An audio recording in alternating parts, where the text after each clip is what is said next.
রাজধানীর শাহবাগে intercontinental hotel সংলগ্ন সড়কে পুলিশ ব্যারিকেডের সামনে অবস্থান কর্মসূচি পালন শুরু করেছে ইনকিলাব মঞ্চ।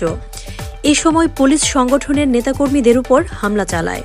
শুক্রবার 6 ফেব্রুয়ারি দুপুরে সরেজমিনে দেখা গেছে, যমুনার সামনে উভয় পাশের সড়কে যান চলাচল বন্ধ রয়েছে।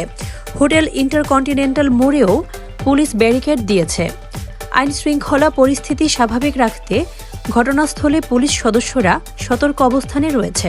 এর আগে গতকাল বৃহস্পতিবার 5 ফেব্রুয়ারি ওসমান হাদি হত্যার বিচার চেয়ে তার স্ত্রী রাবেয়া ইসলাম শম্পা ছেলে ফিরনাস বিন ওসমানকে নিয়ে অবস্থান কর্মসূচিতে অংশ নেন। আন্দোলনকারীরা শহীদ ওসমান হাদির হত্যার বিচার নিশ্চিত না হওয়া পর্যন্ত কর্মসূচি চালিয়ে যাওয়ার ঘোষণা দিয়েছেন। যমুনার সামনে রয়েছেন ইনকিলাব মঞ্চের সদস্য সচিব আব্দুল্লাহ আল জাবেরের নেতৃত্বে 10 থেকে 12 জন এবং হোটেল ইন্টারকন্টিনেন্টালের সামনে প্রায় 70 থেকে 80 জন আন্দোলনকারী অবস্থান করছেন।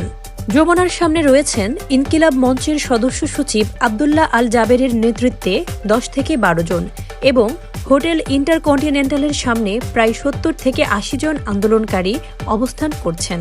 এদিকে নবম পে স্কেল ঘোষণার দাবিতে প্রধান উপদেষ্টার বাসভবন যমুনার সামনে সরকারি কর্মকর্তা কর্মচারীদের অবস্থান ঘিরে সকাল থেকে সেখানে উত্তপ্ত পরিস্থিতি বিরাজ করছে। দফায় দফায় লাঠিচার্জ, টিয়ারশেল ও সাউন্ড গ্রেনেড নিক্ষেপ করে দুপুরে 1টার দিকে তাদের যমুনার সামনে থেকে সরিয়ে দেয় পুলিশ। চ্যানেল D24 এর সাথে থাকার জন্য ধন্যবাদ।